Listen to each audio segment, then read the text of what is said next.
Look who just became the problem they can't solve, the variable they didn't account for, the name that turned a boardroom into a battlefield.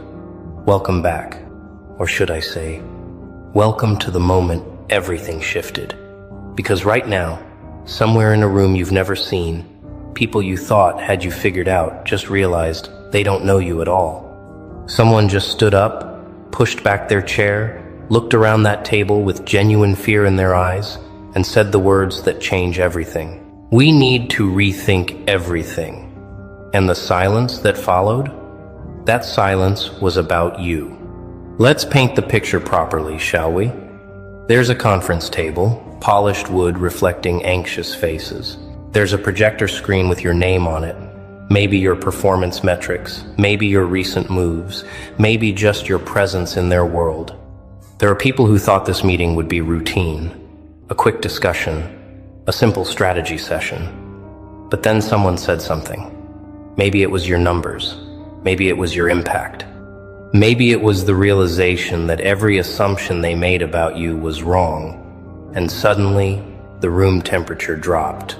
Suddenly, notebooks closed. Suddenly, the person who thought they had all the answers stood up and admitted they have none. We need to rethink everything. 5 words, simple words.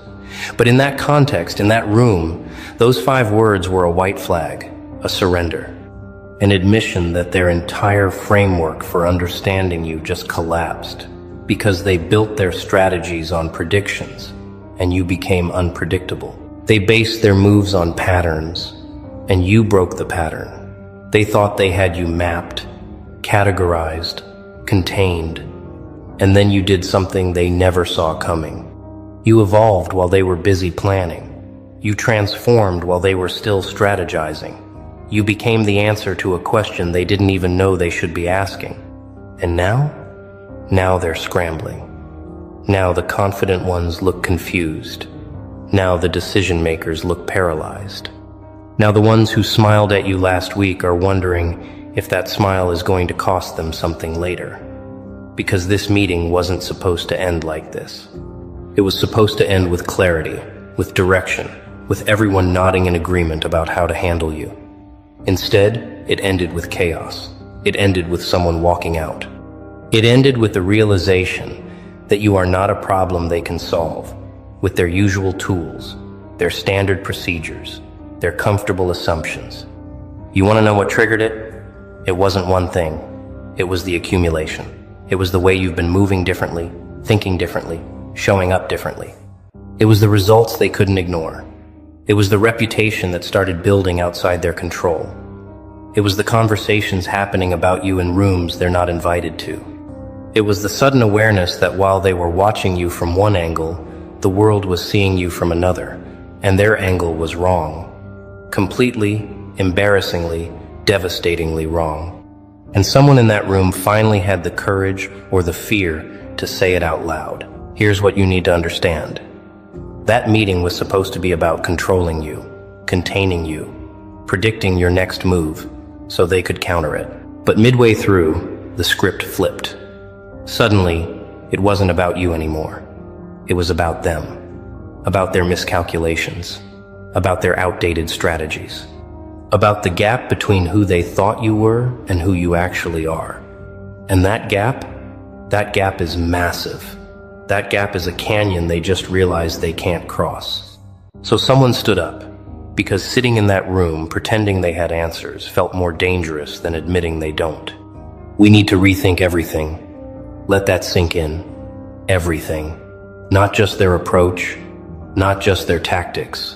Everything. Their entire perception of you. Their assumptions about your limits. Their predictions about your trajectory. Their understanding of your motivations. Their belief that they could read you, manage you, outmaneuver you. All of it shattered. And the beautiful, poetic justice of this moment is that you didn't have to say a word. You didn't have to defend yourself. You didn't have to prove anything. Your actions, your results, your evolution spoke so loudly that it silenced an entire room. Think about the timeline here. Weeks ago, maybe months ago, you were the topic of casual conversation. Easy to dismiss, easy to underestimate, easy to file away under handled or not a threat, or we know exactly what they're about. They had you in a box. A neat, comfortable, predictable box. And they checked on that box occasionally, nodded in satisfaction, and moved on to other concerns.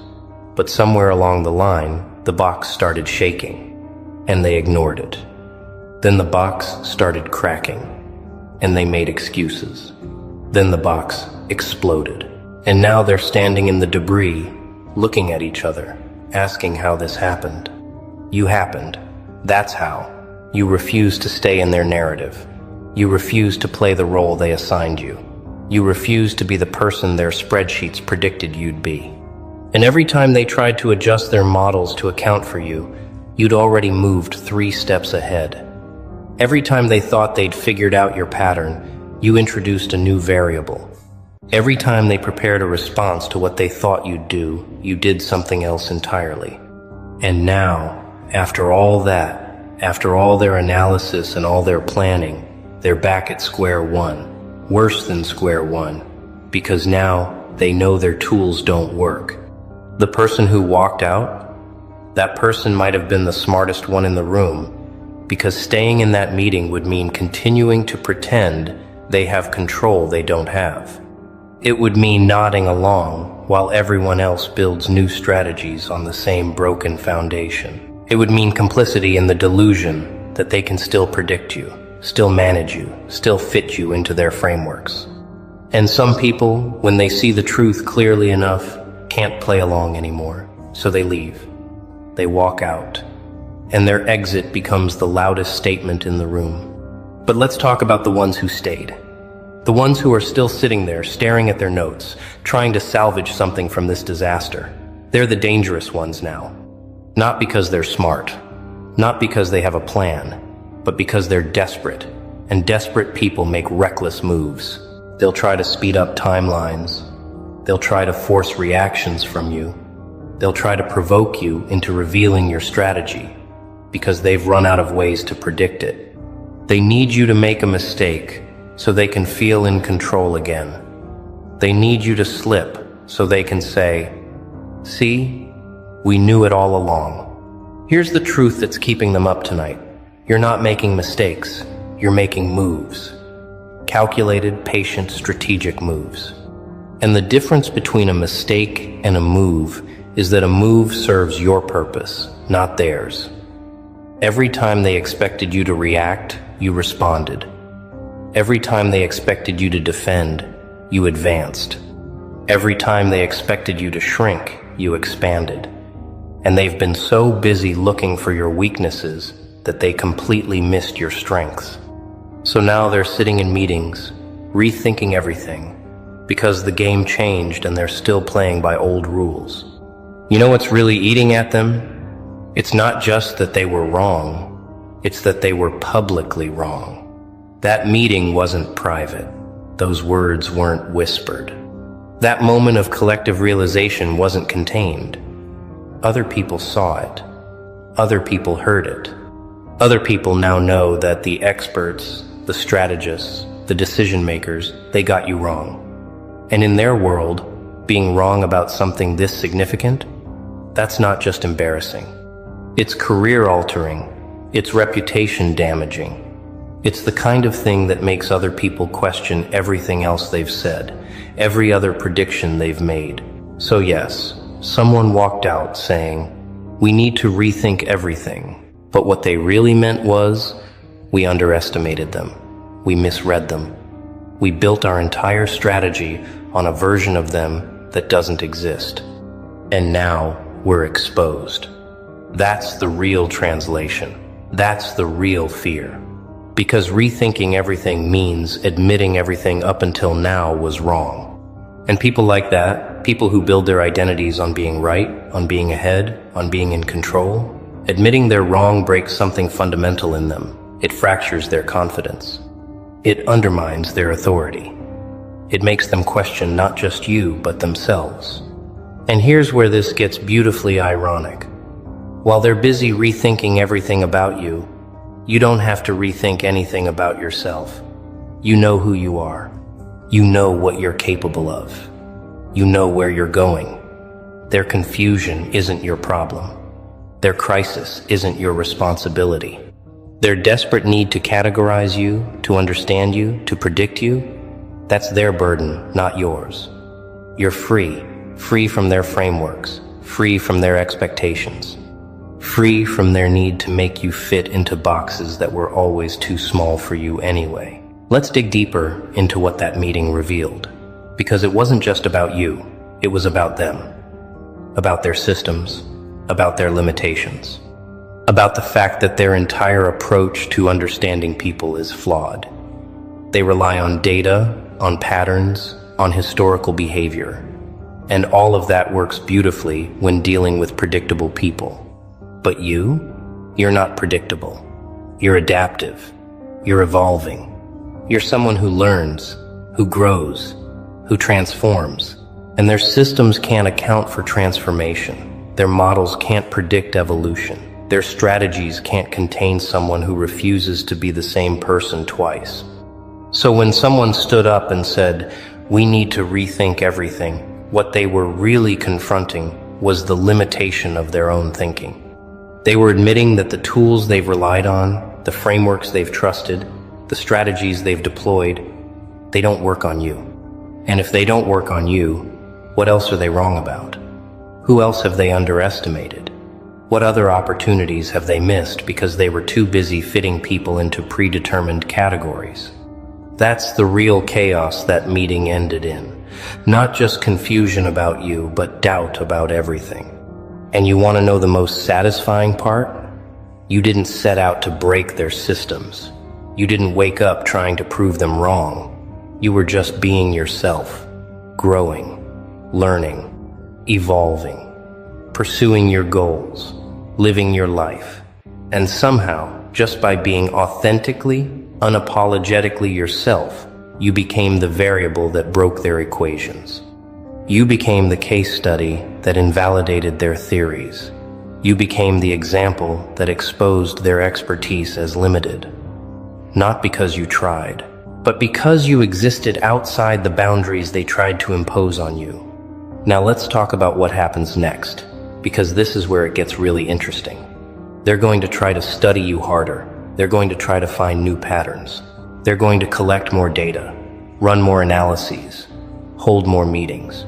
And all of that effort, all of that energy, all of that focus on you, it's not making them stronger. It's making them weaker. Because every hour they spend trying to figure you out is an hour they're not spending on their own growth. Every strategy they build around containing you is a strategy that's already obsolete by the time they implement it. Every prediction they make is based on who you were, not who you're becoming. And while they're paralyzed by analysis, you're moving. While they're debating strategies, you're executing yours. While they're rethinking everything, you're building everything. The gap between you and them isn't closing, it's widening, and they feel it. That's why the meeting ended in chaos. That's why someone walked out. That's why the ones who stayed looked shaken. Because they can feel the momentum shifting. They can sense the control slipping. They can see the future taking shape, and in that future, they're not the ones determining your trajectory. You are. Here's what they'll never understand. You're not their competition. You're not their rival. You're not playing the same game they are. They're playing chess, moving pieces, thinking 3 moves ahead. You're playing a different game entirely. One they don't have rules for. One they don't have strategies for. One they can't win because they don't even understand how to keep score. And that dissonance, that fundamental mismatch in understanding, that's what creates the chaos. That's what makes them rethink everything. That's what makes their meetings about you turn into meetings about their own inadequacy. Let's address the fear, because fear is the real emotion driving that chaos. They're afraid of what you represent, not who you are as a person, but what you symbolize. You represent the possibility that their entire worldview is wrong, that their methods are outdated, that their authority is fragile, that their control is an illusion. You represent change they can't manage, growth they can't contain, success they can't explain. And when people's entire identity is built on being the ones who manage, who contain, who explain, someone like you becomes an existential threat, not because you're threatening them, but because your existence threatens everything they believe about how the world works. So they had a meeting. They tried to solve the problem of you, and midway through, someone realized, you're not the problem. Their inability to accept that people can exceed their predictions, that's the problem. Their need to control outcomes they have no right to control, that's the problem. Their assumption that everyone operates by the same playbook they do, that's the problem. And when that realization hit, when the real problem became clear, the only honest response was to walk out. Because you can't solve a problem by fixing the wrong thing. You can't rethink your strategy when your entire premise is flawed. And now, wherever you are, whatever you're doing, you're living rent-free in their minds. Not because you're trying to, not because you care, but because they made you central to their concerns, their strategies, their meetings. They elevated you to that position. They gave you that power. And now, they can't take it back. Every decision they make, they'll wonder, how will this person respond? Every strategy they deploy, they'll question, will this work on someone this unpredictable? Every move they make, they'll second guess. Are we still underestimating them? That's the real victory here. Not that you won some battle, not that you proved something, but that by simply existing, by simply being yourself, by simply following your own path, you became the standard against which they measure their own effectiveness. You became the test case that determines whether their strategies work. You became the benchmark that exposes their limitations.